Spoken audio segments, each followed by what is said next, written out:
There's a little give and take in this story. I'm Joseph. This is Input English. Communication between people needs to be clear. People need to understand the thoughts being communicated. If the understanding is not clear, then misunderstanding occurs, and that can cause a lot of problems. So today I am giving you a scenario. We don't need to name the characters, but let's just picture in our mind a husband and a wife. They've been together for a long time.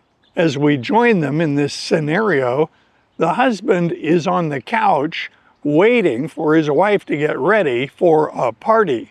The two of them are going to a party. After a while, she came out and stood in front of him. She stood where he could see how she was dressed. He looked at her and asked, "Is that the dress you're going to wear to the party?" So what just happened? Well, communication just happened.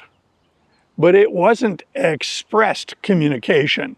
He didn't say in words what he meant. To make that clear, let's change the scenario. In this second version, she comes out into the living room, standing in front of him. He looks at her and said, "Oh, that dress just looks terrible on you." Or he could have said, "Oh, that dress isn't right for this party." Or he could have said, "That's the same dress you wore last year. You should wear a different dress." So those statements are clearly stated. He expressed his opinion in words.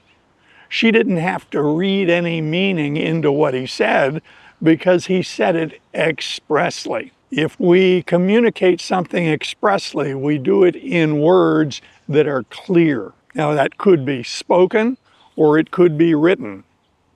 If you leave a list of instructions for someone, those written instructions are expressed instructions. In general, with expressed communication, there's no room for interpretation or little room for interpretation. Now let's go back to our first scenario. The husband's on the couch, the wife comes out, stands in front of him, and he asks, "Is that the dress you're going to wear to this party?" He didn't give her any specific information. He left it up to her to interpret what he was saying, or in this case, asking. When we hear something and we have to fill in the meaning, like in this scenario, we must infer what is meant. In order for the wife to deal with what he just said, she has to infer that he doesn't approve of that dress. He didn't say why he didn't approve of it, but asking her if that's the dress she's going to wear allowed her to infer that he didn't want her to wear that dress. Now, that sort of inference might have been very offensive to her. This scenario could easily lead to an argument, but that's not our subject matter here. We're talking about communication. If he says what he means in words, he said it expressly, but if he says something vague like in this first scenario, she has to determine the meaning by inference. She has to infer the meaning. In that same scenario, when he asked the wife, "Is that the dress you're going to wear to this party?" he didn't expressly say that he disapproved. He implied it. What he said implied that he didn't approve of that dress. Again, she could be quite offended by what he said because he was implying that the dress didn't look good on her. But again, that's not our subject matter here. This scenario is not about marriage counseling. This scenario is about clear communication. So why did I create this little scenario? Native speakers of English sometimes have trouble understanding these concepts. This part of English is taught in school, and it may be taught with traditional methods. It is common for native English speakers to be a little unclear on implying, inferring, and expressly communicated information. So by creating this scenario, I gave you the clarity that some kids in the United States don't get in school.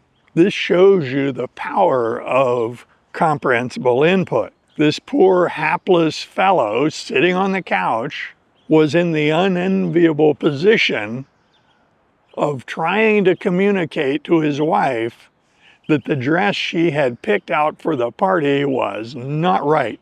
So instead of telling her directly, instead of telling her expressly, he chose to beat around the bush.